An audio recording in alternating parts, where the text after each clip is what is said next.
ವಿದ್ಯಾರ್ಥಿಯು ವಿಜ್ಞಾನ ಮತ್ತು ತಂತ್ರಜ್ಞಾನ ಕ್ಷೇತ್ರದಲ್ಲಿ ಉತ್ತಮ ಸಾಧನೆ ಮಾಡುವ ಮೂಲಕ ಪ್ರೇರಣೆಯಾಗಬೇಕು ಎಂದು ಮಲ್ಲೂರಳ್ಳಿ ಶ್ರೀ ಮೂಗಬಸವೇಶ್ವರ ಐಟೆಕ್ ಶಾಲೆಯ ಕಾರ್ಯದರ್ಶಿ ಕೆಆರ್ ತಿಪ್ಪೇಸ್ವಾಮಿ ವಿದ್ಯಾರ್ಥಿಗಳಿಗೆ ಕಿವಿಮಾತು ತಿಳಿಸಿದ್ದಾರೆ. ಶನಿವಾರ ಹೋಬಳಿಯ ಮಲ್ಲೂರಳ್ಳಿ ಗ್ರಾಮದಲ್ಲಿ ಶ್ರೀ ರಾಜಲಿಂಗೇಶ್ವರ ಎಸ್ಟಿ ವಿದ್ಯಾಸಂಸ್ಥೆ ಜಗಳೂರು ವತಿಯಿಂದ ಶ್ರೀ ಮೂಗಬಸವೇಶ್ವರ ಶಾಲೆಯಲ್ಲಿ ರಾಷ್ಟ್ರೀಯ ವಿಜ್ಞಾನ ದಿನಾಚರಣೆ ಕಾರ್ಯಕ್ರಮವನ್ನು ಕಾರ್ಯದರ್ಶಿ ಕೆಆರ್ ತಿಪ್ಪೇಸ್ವಾಮಿ ಜ್ಯೋತಿ ಬೆಳಗುವ ಮೂಲಕ ಉದ್ಘಾಟಿಸಿ ಮಾತನಾಡಿದ್ದಾರೆ.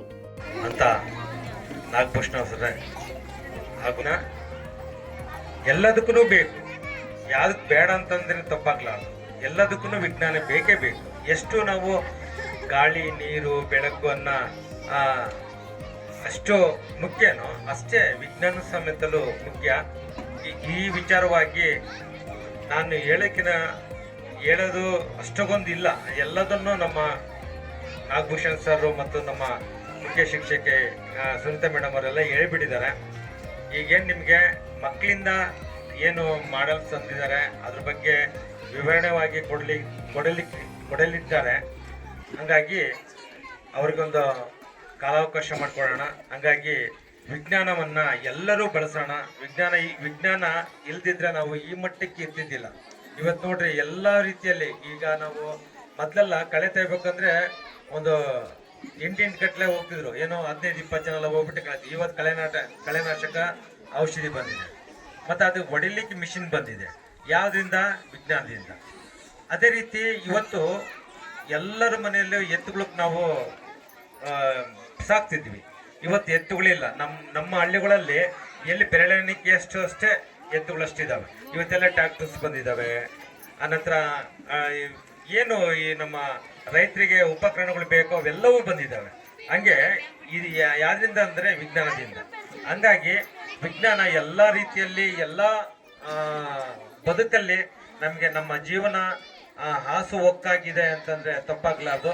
ಹಾಗಾಗಿ ನಮ್ಮ ವಿಜ್ಞಾನ ಎಷ್ಟು ರೀತಿ ಅಂತಂದರೆ ನಮಗೆ ಬೇಕಾದ ರೀತಿಯಲ್ಲಿ ಬಳಸ್ಕೊಬೋದು.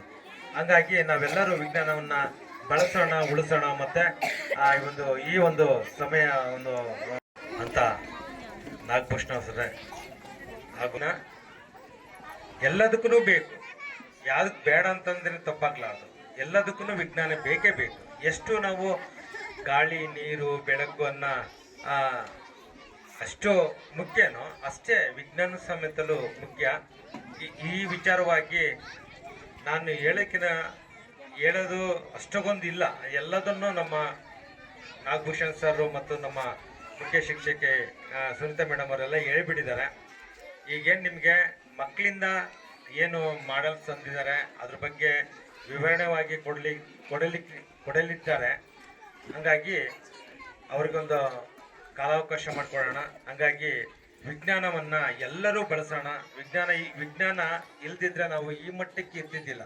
ಇವತ್ತು ನೋಡ್ರಿ, ಎಲ್ಲ ರೀತಿಯಲ್ಲಿ ಈಗ ನಾವು ಮೊದಲೆಲ್ಲ ಕಳೆ ತೆಗಿಬೇಕಂದ್ರೆ ಒಂದು ಎಂಟು ಗಟ್ಟಲೆ ಹೋಗ್ತಿದ್ರು. ಏನೋ 15-20 ಜನ ಎಲ್ಲ ಹೋಗ್ಬಿಟ್ಟು ಕಳೆ. ಇವತ್ತು ಕಳೆನಾಶಕ ಔಷಧಿ ಬಂದಿದೆ, ಮತ್ತು ಅದು ಹೊಡಿಲಿಕ್ಕೆ ಮಿಷಿನ್ ಬಂದಿದೆ. ಯಾವುದರಿಂದ? ವಿಜ್ಞಾನದಿಂದ. ಅದೇ ರೀತಿ ಇವತ್ತು ಎಲ್ಲರ ಮನೆಯಲ್ಲೂ ಎತ್ತುಗಳಿಗೆ ನಾವು ಸಾಕ್ತಿದ್ವಿ. ಇವತ್ತು ಎತ್ತುಗಳಿಲ್ಲ. ನಮ್ಮ ಹಳ್ಳಿಗಳಲ್ಲಿ ಎಲ್ಲಿ ಬೆರಳೆಣಿಕೆ ಅಷ್ಟೇ ಎತ್ತುಗಳಷ್ಟಿದ್ದಾವೆ. ಇವತ್ತೆಲ್ಲ ಟ್ರ್ಯಾಕ್ಟರ್ಸ್ ಬಂದಿದ್ದಾವೆ. ಆನಂತರ ಏನು ಈ ನಮ್ಮ ರೈತರಿಗೆ ಉಪಕರಣಗಳು ಬೇಕೋ ಅವೆಲ್ಲವೂ ಬಂದಿದ್ದಾವೆ. ಹಂಗೆ ಇದು ಯಾವ್ದ್ರಿಂದ ಅಂದರೆ ವಿಜ್ಞಾನದಿಂದ. ಹಂಗಾಗಿ ವಿಜ್ಞಾನ ಎಲ್ಲ ರೀತಿಯಲ್ಲಿ ಎಲ್ಲ ಬದುಕಲ್ಲಿ ನಮಗೆ ನಮ್ಮ ಜೀವನ ಹಾಸು ಹೊಕ್ಕಾಗಿದೆ ಅಂತಂದರೆ ತಪ್ಪಾಗ್ಲಾರ್ದು. ಹಾಗಾಗಿ ನಮ್ಮ ವಿಜ್ಞಾನ ಎಷ್ಟು ರೀತಿ ಅಂತಂದರೆ ನಮಗೆ ಬೇಕಾದ ರೀತಿಯಲ್ಲಿ ಬಳಸ್ಕೊಬೋದು. ಹಾಗಾಗಿ ನಾವೆಲ್ಲರೂ ವಿಜ್ಞಾನವನ್ನು ಬಳಸೋಣ, ಉಳಿಸೋಣ. ಮತ್ತು ಈ ಒಂದು ಸಮಯ ಮೇಲೆ ಆಸೀನರಾಗಿರ್ತಕ್ಕಂತಹ ಈ ಒಂದು ಶಾಲೆಯ ಕಾರ್ಯದರ್ಶಿಗಳಾಗಿರ್ತಕ್ಕಂಥ ಕೇವಲ ಫೆಬ್ರವರಿ 28 ಅಷ್ಟೇ ಅಲ್ಲ, ಪ್ರತಿನಿತ್ಯ ಕೂಡ ನಾವೆಲ್ಲರೂ ನಮ್ಮ ಮನೆಗಳಲ್ಲಿ ಮತ್ತು ಸಮಾಜದಲ್ಲಿ, ರಾಜ್ಯದಲ್ಲಿ, ಜಿಲ್ಲೆನಲ್ಲಿ, ರಾಷ್ಟ್ರದಲ್ಲೂ ಕೂಡ, ದೇಶದಲ್ಲೂ ನಾವು ಪ್ರತಿದಿನ ಪ್ರತಿಯೊಬ್ಬರು ಕೂಡ ನಾವು ವಿಜ್ಞಾನ ದಿನಾಚರಣೆಯನ್ನು ಆಚರಣೆ ಮಾಡ್ತಾನೆ ಇರ್ತೇವೆ. ಹೇಗೆ ಅನ್ನೋದನ್ನ ತುಂಬಾ ಸವಿಸ್ತಾರವಾಗಿ ಪ್ರಾಸ್ತಾವಿಕ ನುಡಿಗಳಲ್ಲಿ ಸುನೀತಾ ಮೇಡಮ್ ಅವರು ಬಹಳ ಚೆನ್ನಾಗಿ ಹೇಳಿದರು. ಹಾಗಾದ್ರೆ ವಿಜ್ಞಾನಿಯನ್ನು ಯಾರಾದ್ರು ನೋಡಿದ್ದೀರಾ ನೀವಿಲ್ಲಿ? ವಿಜ್ಞಾನಿ ಅಂದ್ರೆ ಹೇಗಿರ್ತಾರೆ? ನಮ್ಮ ತರ ಇರ್ತಾರ ಅಥವಾ ನಮಗಿಂತ ಭಿನ್ನವಾಗಿರ್ತಾರ? ವಿಜ್ಞಾನಿಗಳಂದ್ರೆ ಒಂದು ಕುತೂಹಲ ಸಣ್ಣದಾಗಿ ನಮ್ಮೆಲ್ಲರಲ್ಲೂ ಇರುತ್ತಲ್ವಾ? ಬಹುಶಃ ನಾವು ನೀವು ವಿಜ್ಞಾನಿಗಳನ್ನ ಫೋಟೋದಲ್ಲಿ ನೋಡಿರ್ತೇವೆ, ತುಂಬಾ ಪುರುಸೊತ್ತಿಲ್ದೇನೆ ತುಂಬಾ ದಾಡಿಯನ್ನ ಬಿಟ್ಕೊಂಡಿರ್ತಾರೆ, ಗಡ್ಡ ಮೀಸೆ ಎಲ್ಲ ತುಂಬಾ ಬಿಟ್ಕೊಂಡು ಒಂದು ಚಿತ್ರಣ ಇದೆ. ಆ ಚಿತ್ರಣ ಸತ್ಯನೂ ಹೌದು. ಈಗಿನ ವಿಜ್ಞಾನಿಗಳೆಲ್ಲ ತುಂಬಾ ಸ್ಮಾರ್ಟ್ ಆಗಿದ್ದಾರೆ, ಆದರೆ ಅವರ ಬುದ್ಧಿವಂತಿಕೆ ಮಾತ್ರ ಸಾಕಷ್ಟು ಆಳವಾಗಿರುತ್ತೆ ಅನ್ನೋದನ್ನು ಗಮನಿಸ್ಬೇಕು ನಾವು. ಹಾಗಾದ್ರೆ ಇವತ್ತಿನ ಒಂದು ವಿಜ್ಞಾನ ದಿನಾಚರಣೆಯಲ್ಲಿ ಪ್ರತಿಯೊಂದು ನಾವು ಕುಡಿಯುವಂತಿರೋದು, ತಿನ್ನುವಂತ ಆಹಾರ ಪದಾರ್ಥ ಮತ್ತು ಮನೆ ನೋಡಿ, ಮನೆಯಲ್ಲೂ ಕೂಡ ವಿಜ್ಞಾನ ಇದೆ. ಹೇಗೆ ಅಂತ ನೀವು ಪೋಷಕರು ಮಕ್ಕಳಿಗೆ ಹೇಳಲೇಬೇಕಾಗತ್ತೆ. ಸೈನ್ಸ್ ಅಂತಂದ್ರೆ ಇವತ್ತು ಎಲ್ಲಾ ಕಡೆ ಎಲ್ಲಿಯೂ ಸಹ ಒಂದಷ್ಟು ಗ್ಯಾಪ್ ಇಲ್ದಂಗೆ ಹೊಂದ್ಕೊಂಡಿದೆ ಅಂತಂದ್ರೆ ವಾಯುಗುಣ ಅದೊಂದು ಸೈನ್ಸು, ಭೂಮಿ ಅದು ಕೂಡ ಒಂದು ವಿಜ್ಞಾನ, ನೀರು ಅದು ಕೂಡ ವಿಜ್ಞಾನ, ಹಾಗೇನೆ ಇಡೀ ವಿಶ್ವನೇ ಒಂದು ವಿಜ್ಞಾನ. ಸರ್ ಸಿ ವಿ ರಾಮನ್ ರವರ ದಿನಾಚರಣೆನ ನಾವು ಆಚರಣೆ ಮಾಡ್ತಾ ಇದ್ದೇವೆ. ನಾವು ನೀವೆಲ್ಲ ಏನ್ ಮಾಡ್ತೀವಿ, ಕೆರೆ ನೀರು ಒಂಡಿದೆ ಅಥವಾ ಏನೋ ಬೇರೆ ಬಣ್ಣದಲ್ಲಿದೆ ಅನ್ನೋದನ್ನ ನಾವು ನೋಡ್ತೀವಿ, ಸುಮ್ಮನೆ ಇರ್ತೀವಿ ಅಲ್ವಾ? ಯಾರು ನಾವು ಪ್ರಶ್ನೆ ಮಾಡಿದೀವ? ನಮ್ಮ ಅಜ್ಜಿಗೆ, ನಮ್ಮ ತಾತನಿಗೆ, ನಮ್ಮ ಅಪ್ಪನಿಗೆ? ಇಲ್ಲ. ಕೆರೆ ನೀರು ಒಂಡ್ ಅಂದ್ರೆ ಒಂಡ್ ಅನ್ಕೊಂಡಿದ್ದೀವಿ, ಯಾಕೆ ಒಂಡಿದೆ ಅನ್ನೋದನ್ನ ಯಾರು ಯೋಚನೆ ಮಾಡಿಲ್ಲ ನಾವು. ಹಾಗೆ ಸಿ ವಿ ರಾಮನ್ ರವರು ಒಂದ್ಸತಿ ಹಡಗಿನಲ್ಲಿ ಪ್ರಯಾಣ ಮಾಡ್ಬೇಕಾದ್ರೆ ಸಮುದ್ರದ ನೀರು ಸಾಮಾನ್ಯವಾಗಿ ನೋಡಕ್ಕೆ ನಮಗೆ ನೀಲಿ ಬಣ್ಣದಲ್ಲಿ ಕಾಣುತ್ತೆ, ಆಕಾಶ ನೋಡಿ ನೀಲಿ ಬಣ್ಣದಲ್ಲಿ ಕಾಣುತ್ತೆ. ಆದ್ರೆ ಸಮುದ್ರಕ್ಕೆ ಹೋಗಿದ್ರೆ ನೀವೆಲ್ಲ ಒಂದು ಬೊಗಸೆ ನೀರನ್ನ ತೆಗೆದುಕೊಂಡು ನೋಡಿ, ನೀಲಿ ಬಣ್ಣ ಇರುತ್ತಾ ಸಮುದ್ರ? ಇಲ್ಲ ಅಲ್ವಾ? ಸಾಮಾನ್ಯವಾಗಿ ನೀರಿಗೆ ಬಣ್ಣನೇ ಇಲ್ಲ actually. Solubility of water. I have 2 glasses filled with water. One glass is filled with plain water and another one with plain water and salt.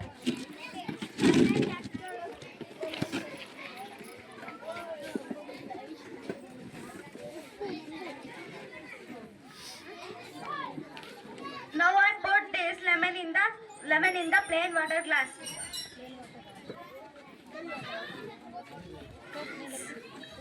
See what's happened.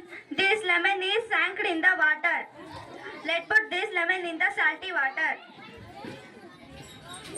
This lemon is floating in the water because the plain water is not dense. That's why the lemon is sank. But here salt water is dense. That's why the lemon is floating. Now let's see the solubility of water. Here I have a salt. I had a pinch of salt in this glass.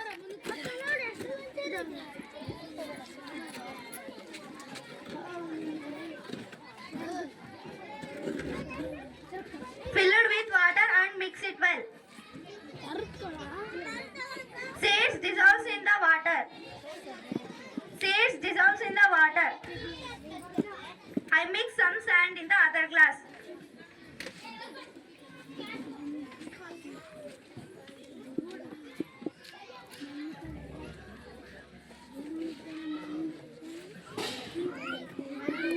Now let's see, the sand is completely settled down.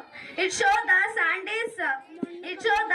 is insoluble substance and the salt is soluble substance. Thank you. ಪ್ರಾಸ್ತಾವಿಕವಾಗಿ ಶ್ರೀ ಮೂಗಬಸವೇಶ್ವರ ಶಾಲೆಯ ಮುಖ್ಯ ಶಿಕ್ಷಕಿ ಎಂಟಿ ಸುನೀತಾ ಮತ್ತು ಇನ್ನು ರೇಖಲಗೆರೆ ಲಂಬಾಣಿಹಟ್ಟಿ ಸರ್ಕಾರಿ ಪ್ರೌಢಶಾಲಾ ವಿಜ್ಞಾನ ಶಿಕ್ಷಕ ಕೆಟಿ ನಾಗಭೂಷಣ್ ಮಾತನಾಡಿದ್ದಾರೆ. ಈ ಸಂದರ್ಭದಲ್ಲಿ ಶಾಲೆಯ ಶಿಕ್ಷಕರಾದ ಶಿಲ್ಪಾ, ಜ್ಯೋತಿ, ಪವಿತ್ರ, ಪಾಲಾಕ್ಷ, ಪೋಷಕರು, ವಿದ್ಯಾರ್ಥಿಗಳು ಇದ್ದರು.